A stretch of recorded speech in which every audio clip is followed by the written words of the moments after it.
I'd been reaching out to our buyer at Wegmans for, 6 to 7 months with no response. Like religiously every single week, I would leave a voicemail, I would email, and I would get nothing. And so since she wasn't opening the front door, I found a window on the side. You're listening to Side Hustle Pro, the podcast that teaches you to build and grow your side hustle from passion project to profitable business. And I'm your host, Nicaila Matthews-Okome. So let's get started. Today's episode is brought to you by Gusto. Gusto offers modern, easy payroll benefits and HR to small businesses across the country. They were even named Best Online Payroll by PC Mag.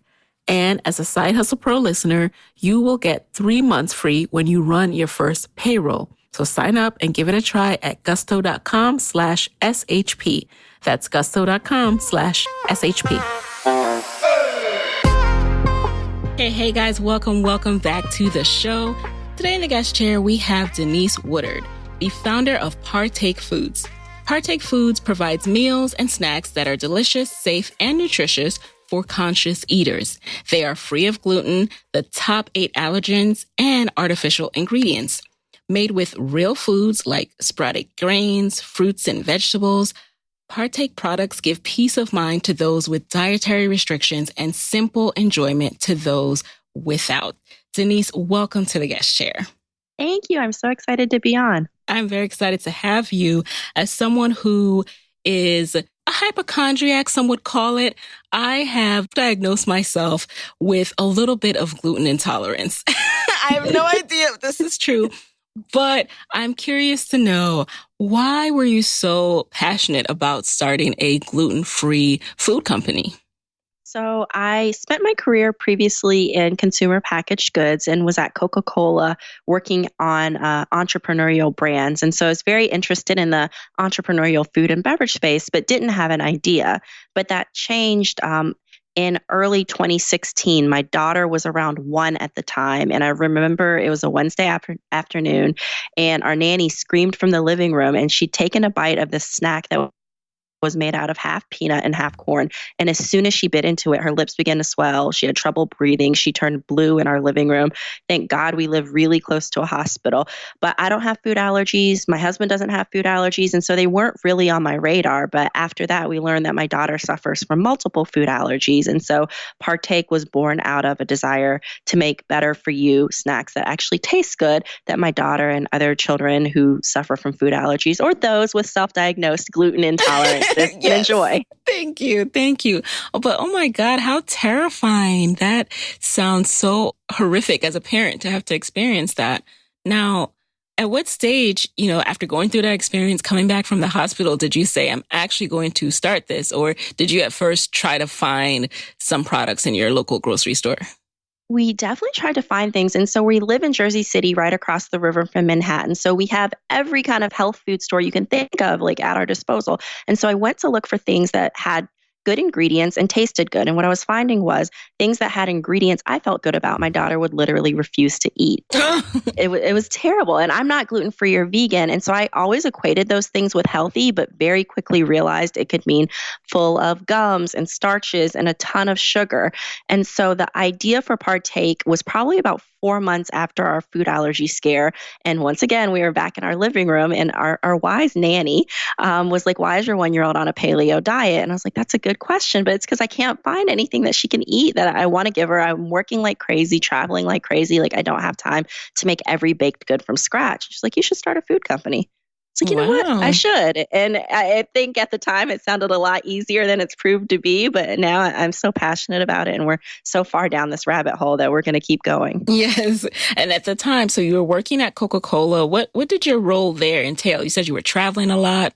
Yeah, so Coca-Cola has a venturing and emerging brands division where any healthy brands that Coke has either invested in or acquired outright sit. So like Zico coconut water, Honest Tea. And so I led sales for everything that was non-traditional brick and mortar retail. So everything from bringing Honest Kids to Chick-fil-A to getting our products on Delta Airlines or getting them into Google or Facebook or Twitter's headquarters. So had an experience to work with a wide group of really passionate entrepreneurs entrepreneurs on brands that I actually really felt good about and was proud that Coke had acquired or invested in. That is amazing. I'm glad you broke that down because I did not realize that. And, sometimes the title just really gives no kind of inkling into what you actually do. Isn't that funny how life works? Like here you are about to create this emerging brand that is gluten-free, allergen-free, and you're working in this role. Did that influence or help your process at all? Definitely so. I think seeing so many, I don't want to say regular people, but regular people who had jobs that weren't in CPG, who just had some sort of personal issue that they were passionate about, and turning that into a viable business that provided jobs for other people and made products that helped other people. Like seeing that actually come to life definitely gave me a lot more confidence, because had I transitioned from, I was at Coke for 10 years and 8 of those years I worked on like Coke, Diet Coke, and Sprite. And so I didn't have any glimpse into the entrepreneurial side of the business. And so had I not seen that, I don't know that I would have had the courage to take the leap and do it. So it's very interesting how the stars have aligned on our journey. Absolutely. And I think that will be encouraging for people who are listening now, because sometimes making that shift within a company just to get closer when maybe you don't know what your next step will be, but exploring what's available to you within your company can be just what you need to trigger that next move, that epiphany, or what have you. So now back to Partake. Were you also a good cook? Were you a good baker? How did you start developing the recipes? So I like to say I'm a decent cook, but I'm a pretty bad baker. But arrogantly, I thought, well, I'm really passionate about this. It can't be that hard. And so I went and I literally spent hundreds of dollars at Whole Foods thinking that I could just kind of read blogs and cookbooks and figure out how to make this magical, delicious, nutritious, allergy-friendly cookie. I failed horribly at that and realized that was not, like, we would not have a company. We would have never launched it had we been relying on my baking skills. Okay. Thanks to some like good old LinkedIn stalking, I literally looked up every company that I felt like was doing a decent job in this space and found all their ex-employees and just started contacting people and asking, hey, do you know anybody who can formulate? Do you know any food scientists? And we found a woman who's been a dream to work with and is an equity holding team member of ours now. All right. And I'm glad you brought up the equity holding, because I was going to ask you how that worked. When you bring someone on before you're making any money and before you really know what the company will become, how do you get them to buy into your vision? I think it was just, we got on the phone and we hadn't even met in person initially. And we talked for like 3 hours. And I think she really saw my vision for the company, believed in what we were doing, and was really willing to come on board without any like actual monetary, a very, very minimal monetary compensation, like 95% less than her going rate, but was willing to take a small equity component in the company. And I think it was because she believed in what we were doing and me as a founder. Now, what were your first steps together? How did you start developing the recipes? Were you in the same state? We were not. So we didn't meet in person until we showed up we manufacture our products in a small town in Idaho. And so we showed up in Idaho together after she had like created some stuff in her kitchen and she had sent me samples that I'd tasted in my kitchen. But it was all done very remotely. It's interesting because all of the contractors and part-time employees we work with none of them are here. And a couple of them I've been working with for over a year and have never met in person. I can relate to that. Now, why Idaho? So I knew that in doing this, I wanted to create a scalable company. I wanted to build something that would make a difference in the lives of lots and lots of people.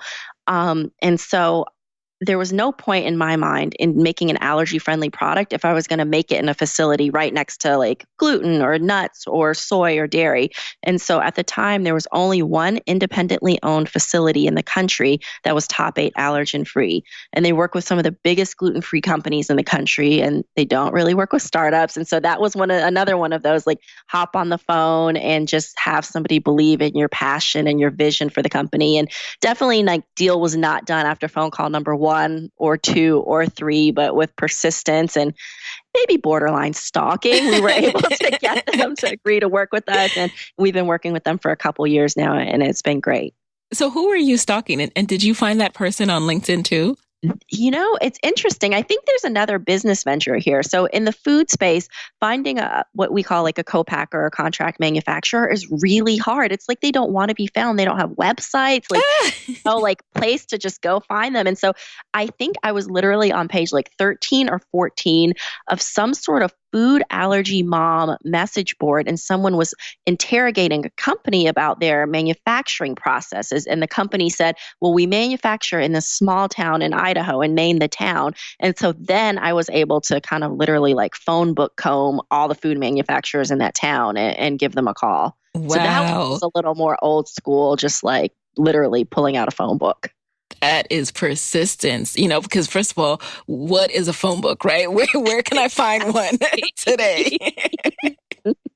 Oh my gosh. So what happens when you meet in Idaho? Were you finalizing products or still testing them out?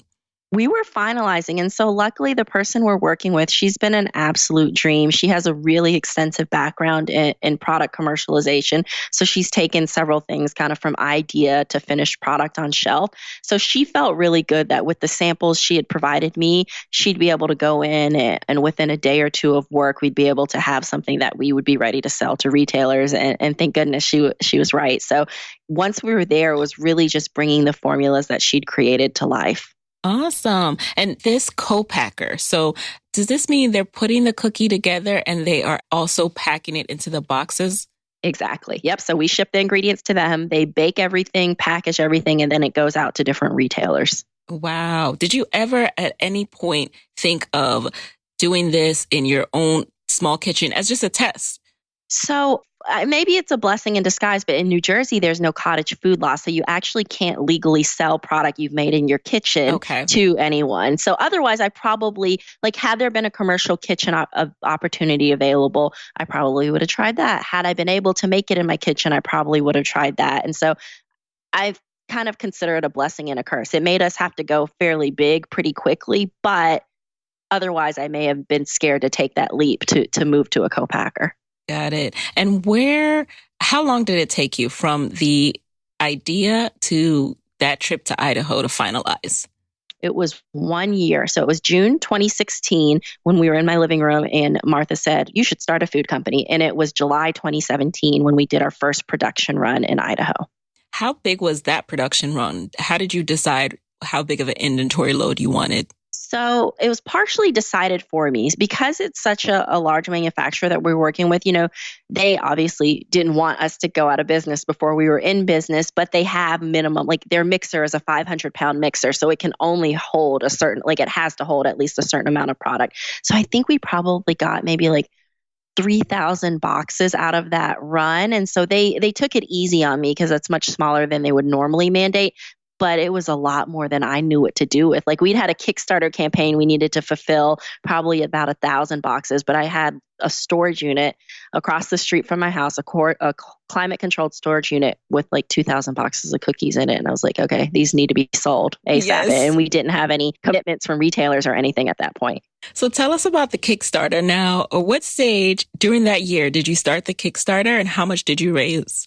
So we did the Kickstarter October, November 2016. So we had a name, we had package renderings, we had kitchen samples, and we knew why we were doing what we were doing. And so a large part of it was to build community around Partake Foods and to make consumers aware of what we were doing prior to launch. And we ended up raising about $30,000. Okay. So in that whole Kickstarter, in that fundraising phase, what stands out to me is that you said you really wanted to let people know what was coming. And was it less about the money or more so about the marketing?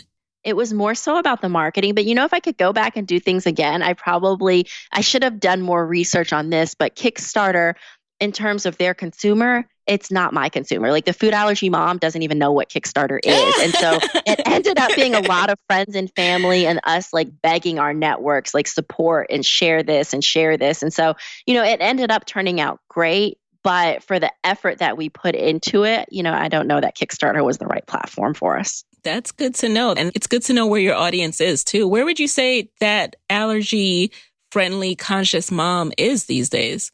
So we also, once we started selling the cookies, I was literally just like selling them out of my car for 8 months to stores in New York and New Jersey. And I demoed like crazy. Like every other day of the week, I was doing a demo. And I very quickly realized the food allergy mom actually isn't our consumer yet. And I should have known this being one, but there's just a really high barrier to entry with that consumer because Wow. if you give your child the wrong thing, like the negative ramifications are huge. And so until a brand has built a lot of brand equity and is showing up in all the retailers that this mom trusts, it's really hard to convert them. But luckily, there's a lot of people, I think the stats say like 100 million, who are kind of like you, self-diagnosed gluten-free. Shout out to us. People who are on free-from diets, whether that's soy-free or dairy-free, and not necessarily out of medical necessity. And so we're finding that those people are buying our products, and we're finding them at different like vegan expos, gluten-free fairs. We do a lot of partnerships with like local yoga studios, mommy and me classes. Pretty much, it sounds very cliche, but anywhere healthy millennials are is where we're finding consumers that are resonating with the brand. That is such a good discovery to know that, yes, you are going after this target consumer and your mission is grounded in this need to serve this mom. However, there are other people along the way who actually need and want your product too. That is such a good discovery. Now, you mentioned demoing. What does that mean? How do you get the opportunity to demo or take the opportunity to demo?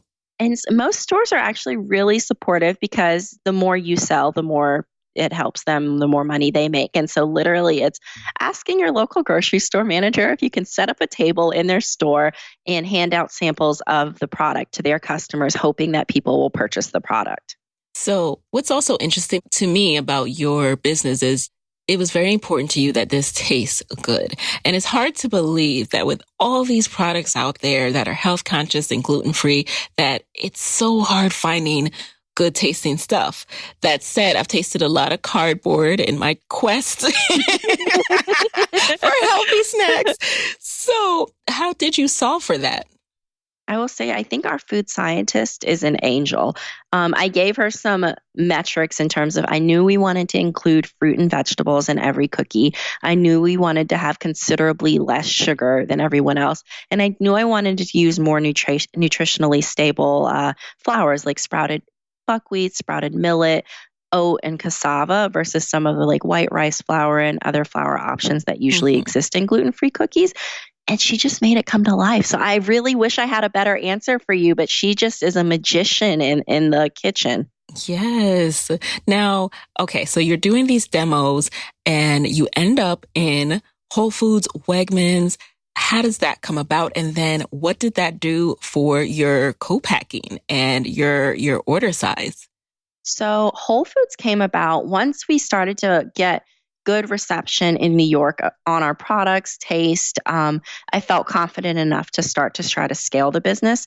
So in early 2018, I reached out to Whole Foods, and literally that was more LinkedIn stalking. I just like I tried to find every single grocery category manager for every region of Whole Foods across the country. And somehow I found a gentleman in Boulder, Colorado, who was kind enough to forward my email on to the global category buyer for Whole Foods, who managed the entire cookie set. She was like, I really like your brand and the idea behind your products and the taste of the products, but we're not going to launch you nationally because you have no brand awareness and you don't have any money. And I was like, okay, fair. But they launched us in their headquarters region. So we're in Whole Foods Southwest, which is Texas, Oklahoma, Arkansas, Louisiana, and have been performing really well. So I feel really good that at some point we'll continue to expand with them. Wegmans was, I'd been reaching out to our buyer at Wegmans for, 6 to 7 months with no response, like religiously every single week. I would leave a voicemail, I would email, and I would get nothing. And so since she wasn't opening the front door, I found a window on the side, which was the distributor who was bringing the products to Wegmans, I found was presenting products to the buyer. And so I went the distributor route, and he was a huge fan of our products, and turned out he was gluten-free and vegan as well. And so we were in like 2 weeks after that. And I was like, gosh, I should have done this a lot sooner rather than the traditional route. Wow. You found a window. Did y'all hear that? You couldn't get in the door, so you found a window. A small bootstrap startup. Yes. I think sometimes that's the only way. Hey guys, it's Nikayla here with a quick word from our sponsors. If you have a business or you know someone who does, you probably know by now that small business owners, we wear a lot of hats. And some of those hats are mad fun, I'm not gonna lie. But some of them, like filing taxes and running payroll, they're not so great. That's where Gusto comes in. Gusto makes payroll, taxes, and HR actually easy for us small businesses. It's fast with simple payroll processing, benefits, and expert HR support all in one place. Gusto automatically pays and files your federal, state, and local taxes, so you don't have to worry about all that. Plus, they make it easy to add on things like health benefits and even 401ks for your team. So those old school clunky payroll providers that you probably thought you had to look at, they just weren't built for the way we work as modern small businesses, but Gusto is. So let them wear all of those hats for you. You have better things to do. Side Hustle Pro listeners, you get 3 months free when you run your first payroll. So test it out, see for yourself at gusto.com/SHP. That's gusto.com/SHP. Now, at this stage, how are you juggling your director role at Coca-Cola, your family, your husband, your kids, or your daughter? Yeah, how are you making this work? So I didn't mention this part. Coke, so right after we had the idea for Partake, we, as stars would have it, we're in line at the zoo, and a gentleman in front of us was talking about, my husband and I were talking about the idea for Partake, and a gentleman in line in front of us was like, you should enter this small business contest.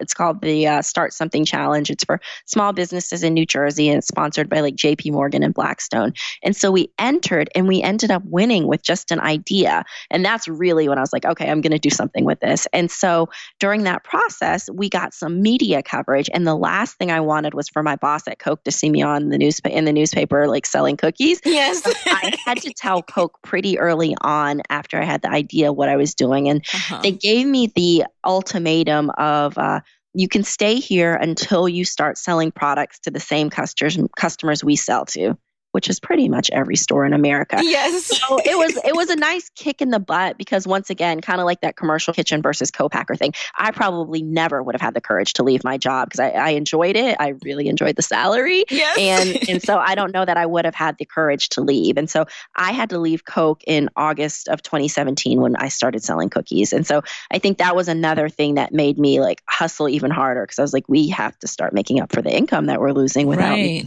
And was there ever a moment there where you thought, you know what? I can't leave my salary. Maybe I'll put this idea on pause for another 6 months? No. I think a large part of it was my husband was really, really supportive of the idea. And he was like, we'll figure it out. And I just felt like so many things had aligned. Like the food scientist we work with, she's nearly 50. We found her the 1 year of her career that she was doing freelance work. And then the co-packer had agreed to work with us at this point and doesn't work with startups. And so many things were working in our favor that it's like, if I don't do this now, I never will, or somebody else will, and I won't have the opportunity to. Yes. And I'm so glad you were able to have that conversation with Coca-Cola. I think a lot of people are scared about having that conversation with their job. It's great that you were able to have that conversation, but I think it was such a direct conflict of interest that you definitely had to. All right. So now it says you started out with 3 flavors of your mini cookies. So how did you narrow down the flavors? Was there any kind of focus group involved? And then what happened once you put them on the market? So it was a very rudimentary focus group. So it was literally like a survey monkey. And I sent it to top 10 mom friends and I asked each of them to send it to 10 more. And so I think we ended up getting to somewhere between 400 and 500 responses. And a lot of it was around, does your child have food allergies? Are you sensitive to do you buy nut-free snacks for your child, even if they don't have allergies? What types of flavors do you like to see in products for your child? And so that's how we got to our original 3 flavors. We had a chocolate chip, a carrot oat, and a sweet potato millet. We've since added 2 new flavors, double chocolate chip and birthday cake. And we're finding that birthday cake is actually becoming the fast favorite in terms of our retail sales. All right. You know what I love? When I look on Amazon and I put in Prime only, I see Partake Foods as an option. How does that Yay! work? Because I imagine, I don't know how shipping and working with Amazon works, but how do you preserve the quality of your ingredients while still having it inventoried in different places? So for Amazon, we're still on their Seller Central platform, which means like literally we are shipping stuff out either from our co-packer or from our warehousing space in New Jersey to Amazon on a weekly basis, depending on how, like what they expect our inventory levels need to be based on our sales. And so we own the product until it's sold by Amazon, fulfilled by Amazon. They take a fee. And so thus far there hasn't been too many points of distribution that it's been hard to keep a handle on things. But I'm sure as we continue to grow, that's definitely one place I'm really nervous about, because even you look on Amazon and you'll find something like Dove soap and there's like 100 different people selling it. And so, that's great because it means your company's huge, but it's also really scary because somebody could purchase our product from someone else and not have a great brand experience. Luckily, we haven't experienced that yet, but I'm scared for and excited for the day that will come. Yes, it's like the scary but good but terrifying journey and problems of an entrepreneur. Now, talk to us about the funding piece. So while you worked at Coca-Cola, I imagine it was much easier to fund and bootstrap this company. But how have you been funding it once you had to leave? So once I left, we did the Kickstarter campaign. That was $30,000. And then during the winter of 2017, so going into 2018, we raised a small amount of friends and family capital. We did have a couple of institutional partners come in. So we were in Google's Black Founders program in 2017. And through our presentation there, we met Backstage Capital, who invested in women and minority and LGBTQ founders. So they invested in our friends and family round. And then SoFi Ventures, the student loan people, they have an entrepreneur program that we're a member of. So they invested in our convertible note as well. And so that was really to help support Wegmans, Whole Foods, the additional probably 150 stores that we launched in 2018. And we're in the midst of raising capital right now, which has been quite the adventure, to put it mildly. Right. So how is that going? How do you approach and structure your raising? So we are looking to raise up to $1 million right now. We're probably 2/3 of the way there. A large part of it came through friends and family again. And when I say friends and family, I'm using that term fairly loosely. It's like a lot of my husband's old colleagues have told a friend who told a friend, and kind of through like our social networks, not necessarily like true friends and family. Mm-hmm. And then we've been on the angel network circuit like crazy. I never knew there were so many angel groups in New York. New York Angels and Empire Angels and 37 Angels, so many angel groups. So we've been on the angel circuit really hard. And then talking to a couple of family offices and funds that are specifically interested in investing in underrepresented founders. Early on in our fundraising, I went after, I don't want to call them the more glamorous, but like the more well-known funds that had invested in kind of like the shiny up-and-coming companies, and got so many like, well, I don't think you'll be able to do this. And I don't think this market is big enough. And I don't think, like, so many just holes poked in everything. We don't invest in food and beverage, but clearly I've just looked at your portfolio online and right. food and beverage. And so I quickly, probably like a month of that, I was like, this is obvious. This is not the path for us. And so I think the path for us right now to get to the capital needs we have is through angel investors and through funds that are specifically interested in investing in women founders, minority founders, and other I can't talk today. Underestimated groups. Yes, that happens to me too. Trust me. So that's interesting that you say that, because I've been hearing more founders of color, women founders talk about this angel, that path. So what about going after angel investors feels and is a different experience than the traditional VC big boys that you hear about?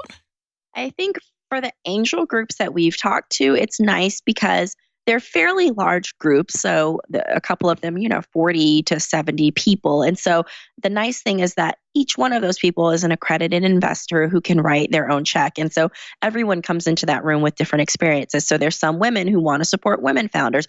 We've met several men who are like, my grandchild has food allergies. I think this is fantastic. And so I think you're able to tap into a much more wide swath of people, whereas not to be stereotypical, but a lot of times like your traditional VCs, like the background is, finance and Ivy League and just not necessarily as wide of a range of people that you're going to interact with. That's good to know. And then as far as tapping into these, do you find it to be more accessible? So when you say like, especially in the New York area, how do you even approach and get in front of the angels? I think most of them have online submission processes, and then a couple others, back to that LinkedIn stalking, I found the founders of and just cold emailed. And thus far, I think all the groups that we've reached out to have been receptive, which has been really nice. So once you have that million, what is the next step? Where are you trying to take this? And why do you need this million in order to do it? So right now, I'm the only full-time employee. So we probably need to bring on another headcount. And we have a good bench of potential first and second and third employees, hopefully, who will still be interested in working with us and around when we're ready to hire them. But we'll bring on our first full-time employee. I haven't taken a salary to date, so I will start taking a salary. And then from a marketing perspective, we're looking to finish the year in about 2,000 stores. And we figured we have a good grasp on how much it takes in terms of like demos and social media advertising to support each retail store that we bring on.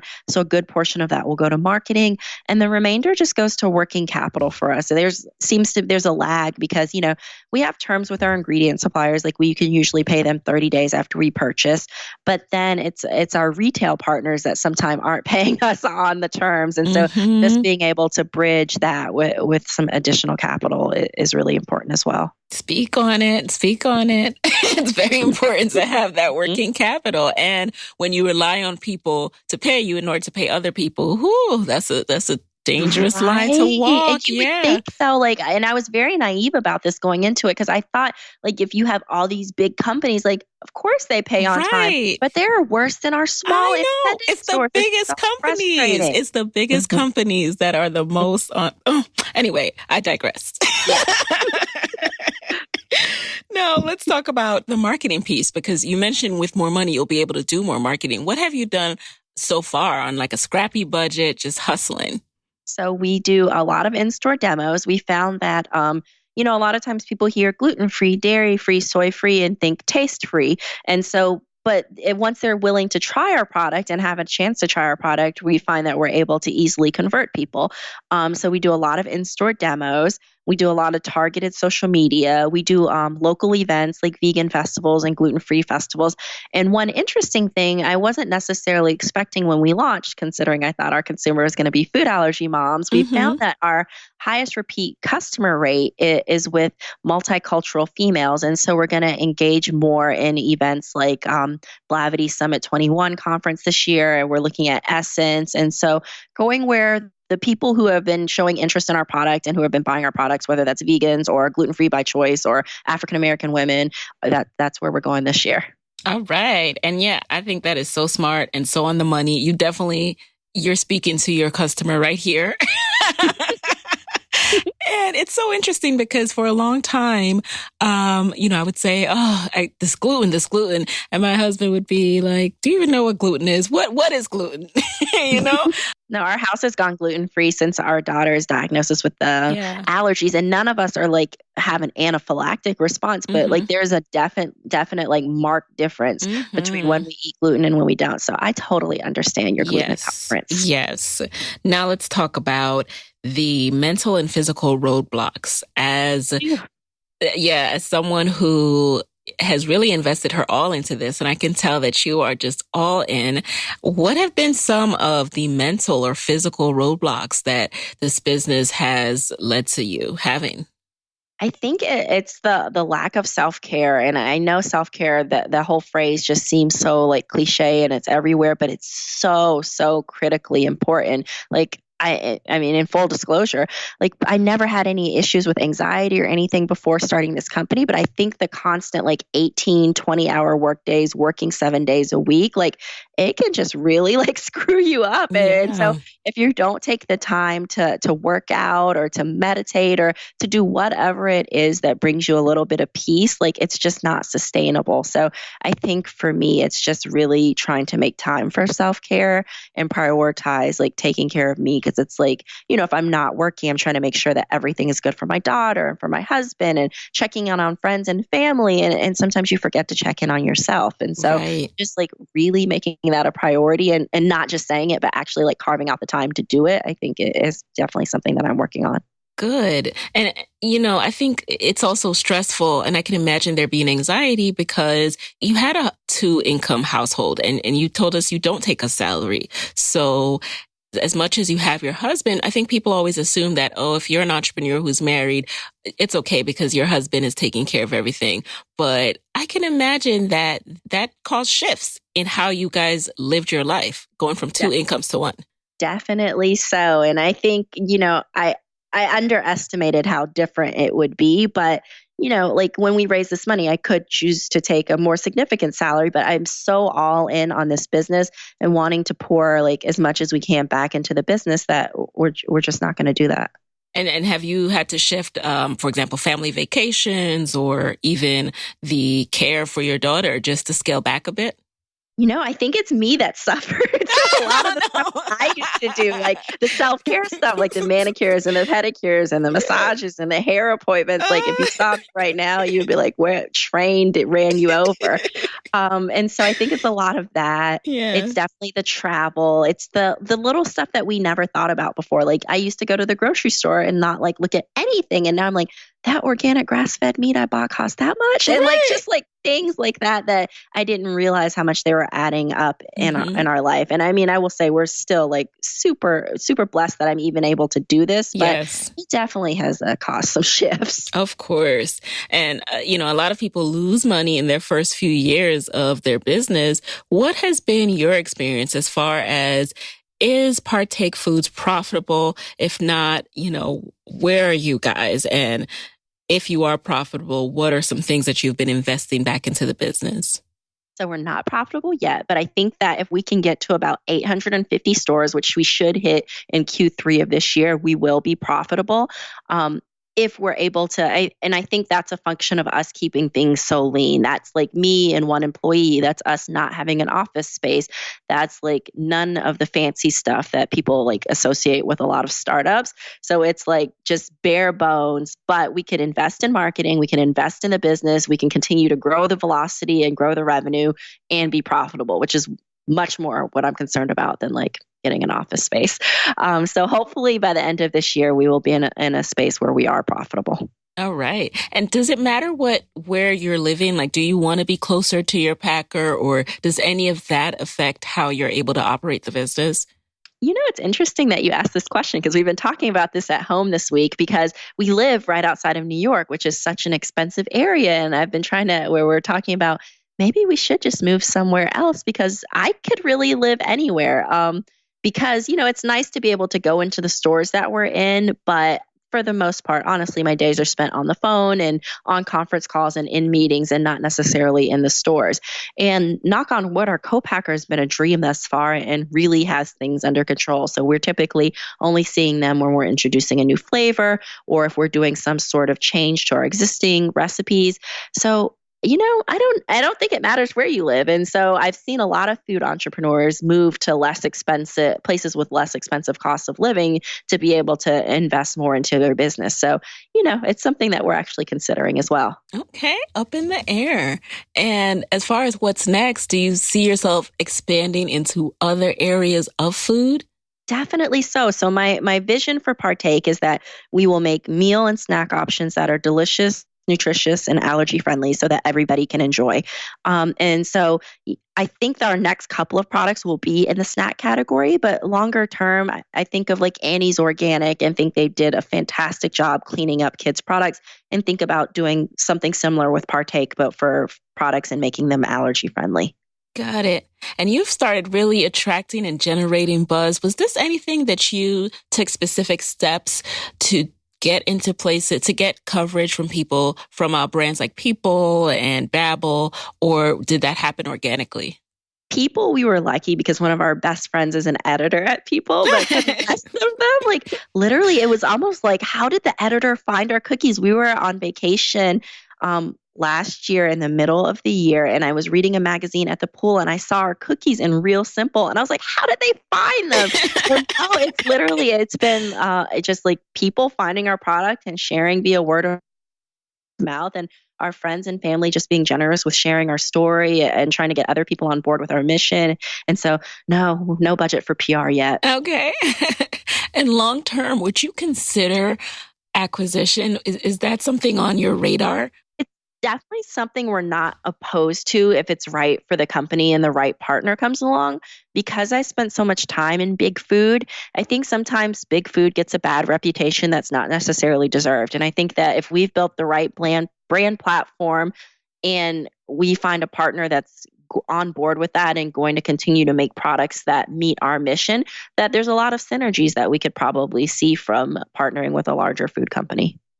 I can see that as well. And what would be some of the drawbacks? So something that I think about is preserving your brand, really making sure with something that is so important, like the allergen and gluten allergy, that it really stays intact. I think there's that fear. What I have seen firsthand is a lot of times as the company gets bigger, like say you get acquired and then your company gets swallowed up by a large CPG, initially they keep the original team on board. But as the company gets big enough to stand along with the other brands in that company's portfolio, sometimes those original team members get lost in the shuffle. And I think that part is something that scares me because you have these like wonderful, smart people who help build the company to where it is. And then for them to kind of get pushed to the wayside, it is really frustrating and disappointing. So I think that, from a product standpoint, you look at companies that have been acquired and you look at their ingredient decks now versus what they were making whenever, like prior to acquisition. Right. And you can see that sometimes big food is like cutting costs and changing ingredients. But I've also seen cases where that's not true. So, I think it's a matter of how involved you're going to be, how you craft the deal, and, how far along, I don't know. I think it can work well in some ways, but I've also seen it go really bad in other cases. Right. And I don't think any of us has, there's no right answer to this. So it's really me more just having the conversation with you because it's something that I think anyone who's building a big business has to consider at some point. What does it mean? What does it look like to continue to be the owner here? What does it look to sell? And how do you preserve that original product? I'm interested to see what happens in the food space and if companies start to IPO, because there's some companies like Chobani and Siete Foods is an up and coming company that makes better for you Mexican food. And they just raised like $90 million to create a $1 billion brand. And so I think there may be an opportunity if food and beverage companies are willing to hold out longer that maybe we'll start to see exits in a different form, not necessarily through acquisition or the founder having to stay on forever. So I don't know. Yeah, we don't know. All right. So with that, why don't we transition into the lightning round? You just answer the very first thing that comes to mind. Are you ready? I think so. Okay. Number 1, what is a resource that has helped you in your business that you can share with the Side Hustle Pro audience? LinkedIn. I think I took LinkedIn for granted before, but it's been so refreshing to me to see how many people are receptive to like crazy people cold emailing them on LinkedIn. So I would say LinkedIn. Okay. Number 2, what's been the best business book or podcast episode or industry event that you've consumed in the past year? This is really food and beverage specific, but there is a podcast called Unfinished Biz. It's run by VMG, which is a large private equity company or private equity fund, but they do a really good job interviewing different founders and telling their stories and all the pitfalls and what to do's and what not to do's that come in this world. Yay, I love that. I love learning something new. Okay. Number 3, what is a first step that someone who wants to get into the food industry, entrepreneurship space, what is a first step that they can take today? They can get in the kitchen and work on getting the product right. Because I think no matter how strong the brand is, no matter how great the nutritionals is, no matter how strong your relationships are with retailers, if the product doesn't taste good, you don't have a success on your hands. Okay. All right. Number 4, what is a personal habit that has helped you significantly in your business? I make a point twice a month to talk to an entrepreneur whose company has failed. I think a lot of times we talk to everyone who's like on fire and they're killing it. And like, I want to know about the companies that died, especially the companies that I thought had a ton of potential and died. And like, what should I avoid doing to end up in that situation, to not end up in that situation? I love that. Okay. And last question, number 5. What is your parting advice for fellow women entrepreneurs who want to be their own boss, but are worried about losing a steady paycheck? I think you can start small. I know that my story necessarily didn't convey that completely, but like with our co-packer, we were willing to negotiate where they were able to negotiate like a teeny tiny run for them. And so I would say start really small to keep the cost as minimal as possible. There's a ton you can do as a solopreneur. I'm still a solopreneur and we're pretty far along. So I would say start small, like something small can turn into something huge at the drop of a dime. So you don't have to like go big or go home from day one. All right. And what is the best way for people to connect with you and Partake Foods after this episode? So our website's www.partakefoods.com. Please follow us on Instagram. Our handle's Partake Foods. And just like every other startup founder, my email is my first name @partakefoods.com. So feel free to reach out to me. I'm Denise @partakefoods.com. Oh, thank you. That was very generous of you. All right, guys. So there you have it. Hey, guys. Thanks for listening to Side Hustle Pro. If you want to hear more from me, head on over to sidehustlepro.co/Side Hustle Corner to get my weekly Side Hustle Diaries chronicles about my own journey from passion project to profitable business. And if you want to find me online, I'm @Side Hustle Pro on Instagram, Twitter, and Facebook. Don't forget to join the Side Hustle Pro Facebook community. Go to sidehustlepro.co/mastermind. And as always, if you love the show, do me a favor and subscribe, rate, and review on iTunes. Thanks, guys. Talk to you next week.